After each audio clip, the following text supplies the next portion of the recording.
21 septembre 2021, le chef de l'État, le président Patrice Talon, a reçu les acteurs de la décentralisation, notamment les maires, les préfets de département, les élus communaux. Et cette rencontre a été l'occasion de dévoiler le projet de réforme structurelle donc, du secteur de la décentralisation au Bénin. Déjà, en observant le projet de réforme qui a été présenté, nous remarquons qu'il y a d'une part des constances essentielles et d'autre part, disons, des évolutions quand même assez significatives.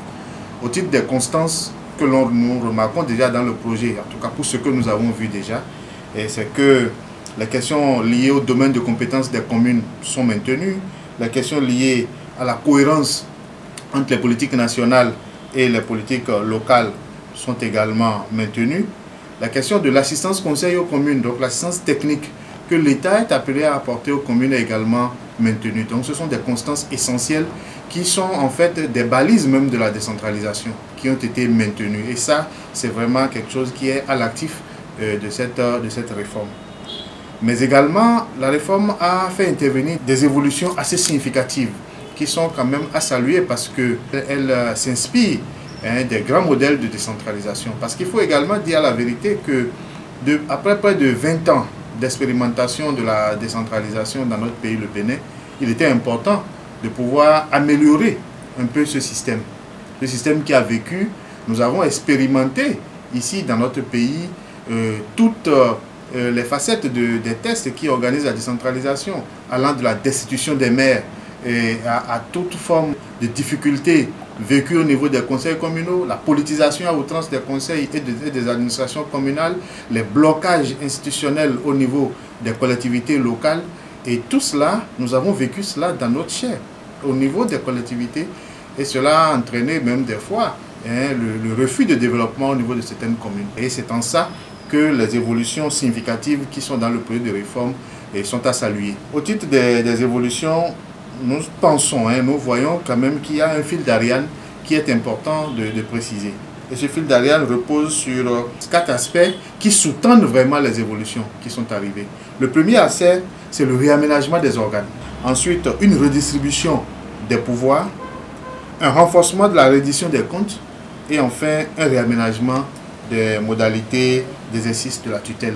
C'est vraiment important. Il faut dire que ces 4 aspects sont des aspects essentiels qui conditionnent même la réussite de la décentralisation dans notre pays.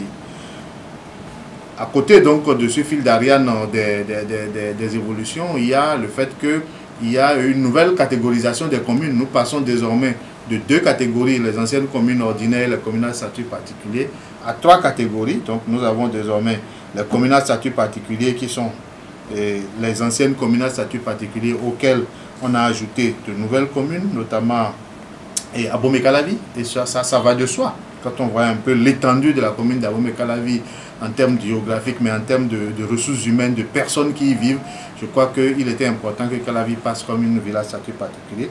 Nous avons également les communes maintenant, et ça c'est ce qui est nouveau, les communes à statut intermédiaire, qui sont donc des communes qui abritent des chefs-lieux et qui réellement, quand on regarde leur configuration, n'ont rien à voir avec les communes ordinaires. Et enfin, nous avons les communes donc, de droit commun. Et la réforme dit que tout cela sera fixé donc, par décret pris en Conseil des ministres. Maintenant, si nous abordons les évolutions telles qu'elles ont été présentées, le projet de réforme fait intervenir de nouveaux organes au niveau de la commune. D'abord en faisant, et ça c'est important, la séparation entre les organes politiques et les organes techniques. C'est très important de le dire. Jusqu'à présent, l'avancée de beaucoup de communes a été entravée par la forte politisation des administrations communales, ou la difficulté d'avoir une administration communale indépendante, épanouie, parce qu'inféodée aux politiques. Et aujourd'hui, avec cette réforme, on va mettre fin un peu à cet état des choses qui a bloqué un peu l'avancement des communes. Donc, désormais, nous avons des organes politiques à travers des organes délibérants que sont le conseil communal et le conseil de supervision. Mais toujours sur le même palier, au niveau technique, nous avons comme organe le secrétaire exécutif de la commune. Au niveau donc infracommunal, nous avons naturellement le chef d'arrondissement et le secrétaire administratif des arrondissements. Alors, il est important de préciser que cette distinction des organes politiques va faire avancer énormément les communes. Parce que désormais, au niveau d'une commune, on aura ceux qui s'occupent essentiellement des aspects politiques et ceux qui s'occupent des questions techniques sans interférence aucune. C'est important de le préciser. Mais aujourd'hui, la question de la nomination du secrétaire exécutif pose problème chez certains. Parce que, évidemment, tout processus de réforme entraîne des peurs. Parce qu'on c'est un saut dans l'inconnu. Mais lorsqu'on analyse bien ce qui a été présenté, on ne devrait pas avoir peur. Bien au contraire, la question du secrétaire exécutif et la nomination du secrétaire exécutif sur une liste n'est pas quelque chose de nouveau dans notre environnement. Déjà, lorsque vous vous référez au décret portant statut du secrétaire général de mairie, il est bien prévu que le secrétaire général de mairie puisse être nommé par le maire, ce qui est encore retenu dans la réforme. Le secrétaire exécutif est nommé par le maire, mais le décret, comme je le disais, précise bien que le secrétaire général de mairie est nommé parmi les cadres qui sont des agents de la collectivité, mais ou également en dehors, parmi des cadres choisis dans l'administration publique. Donc, ce n'est pas un phénomène nouveau que la réforme vienne insister maintenant pour dire, après 20 ans d'expérimentation, allons vers le fait qu'on retienne des secrétaires exécutifs qui soient sur une liste d'aptitudes et qui soient nommés. Dans la sous-région, au Burkina Faso, par exemple, les secrétaires généraux, c'est des fonctionnaires qui sont nommés. Et ça permet en fait à l'administration d'avancer.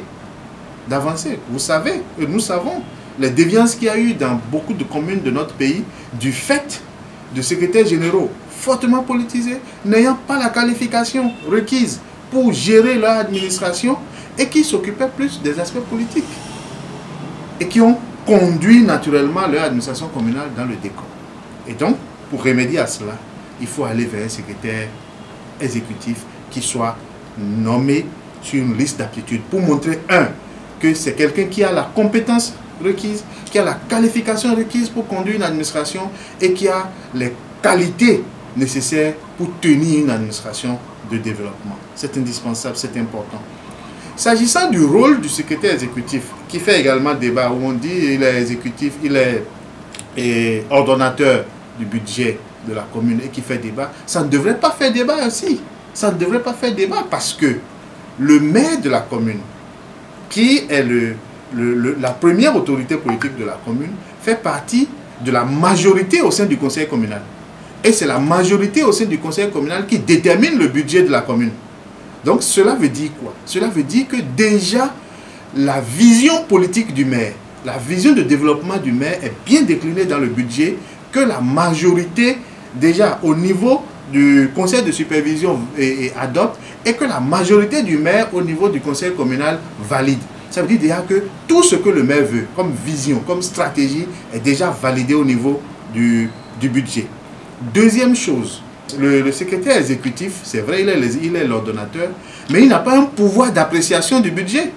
Le budget a déjà été voté, a déjà été validé, déjà adopté par le conseil de supervision, validé par le conseil communal et détient les engagements et les orientations politiques de la vision du maire. Le secrétaire exécutif n'a pas un pouvoir d'appréciation sur ça. Son pouvoir, il a un pouvoir d'exécution, de mise en œuvre, conformément également à un canevas qui sera retenu. Un canevas qui sera retenu.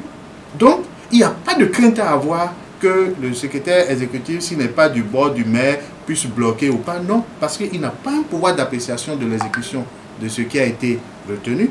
Ensuite, il est tenu par un certain nombre de règles de mise en œuvre. Donc, c'est dit qu'à ce niveau, nous devons être vraiment à l'aise. Mais mieux, la réforme va plus loin.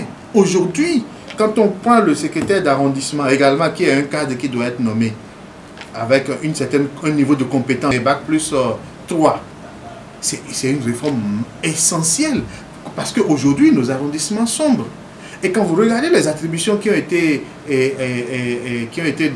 dévolues au secrétaire administratif des arrondissements, vous vous rendez compte que ça vient combler un vide. Premièrement, le vide lié à la collaboration avec les services déconcentrés de l'État. Aujourd'hui, nos secrétaires administratifs et même nos chefs d'arrondissement, dans la version actuelle de notre décentralisation, ont des difficultés de collaboration. Désormais, le secrétaire administratif sera chargé donc d'être le répondant des services déconcentré de l'État. C'est une avancée significative. Deuxièmement, le secrétaire administratif des arrondissements va proposer un budget, donc les prévisions de recettes et de dépenses pour l'arrondissement. C'est une avancée majeure. Parce qu'aujourd'hui, demander aux chefs d'arrondissement qui sont en exercice, le fonctionnement des arrondissements repose sur la poche du chef d'arrondissement. Parce que dans les textes actuels, l'arrondissement n'a pas vocation à bénéficier d'un budget. Donc c'est une évolution significative, cette réforme, qui va permettre désormais au chef d'arrondissement aussi de souffler. En plus d'avoir un dispositif qui lui permet d'échanger avec les services déconcentrés au niveau local. C'est vraiment important de préciser cela.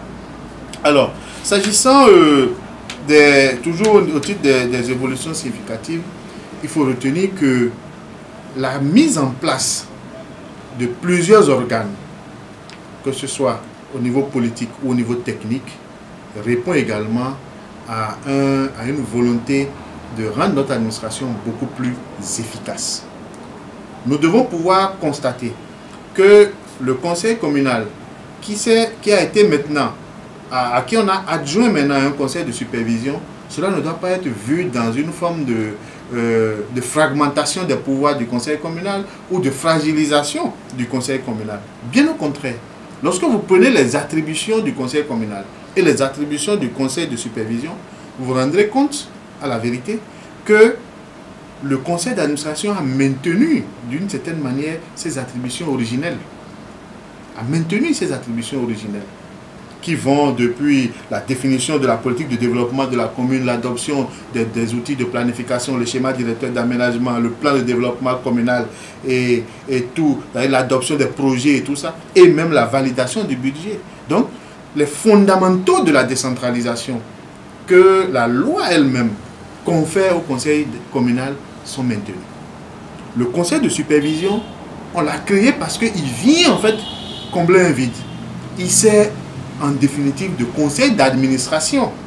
Nous nous retrouvons dans un type de gestion moderne où nous avons d'un côté un organe qui est délibérant, le conseil communal, et de l'autre côté un autre organe qui se charge de superviser un peu l'administration. Parce qu'aujourd'hui, il y a ce vide dans la gestion communale qui accompagne l'exécution, disons, qui accompagne l'administration communale dans son fonctionnement.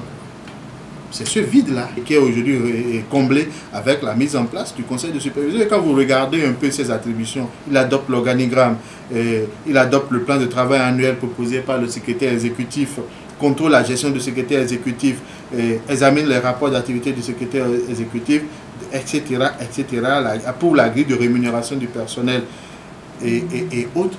Vous voyez que c'est les attributions d'un conseil d'administration. C'est pour rendre encore plus performante la gestion communale. Et donc, somme toute, il n'y a pas de raison, lorsqu'on regarde un peu cette réforme, d'avoir toutes ces inquiétudes. Bien au contraire, du point de vue de la plateforme pour la promotion des acquis de la rupture, nous pensons que cette réforme va permettre d'atteindre 3 objectifs majeurs. Premièrement, c'est d'assurer l'efficacité du pilotage et de la gestion de l'administration communale. C'est important.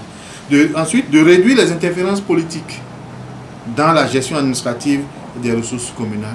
Et enfin, de donner beaucoup plus de visibilité aux actions publiques de développement dans les communes, notamment avec le fonds d'investissement qui sera mis en place, alimenté donc par l'État. En conclusion, nous pensons au niveau de la plateforme pour la promotion des acquis de la rupture que cette réforme structurelle de la décentralisation va permettre d'aboutir à une efficacité de la gestion et la reddition des comptes en vue de promouvoir un développement local effectif au niveau de nos communes.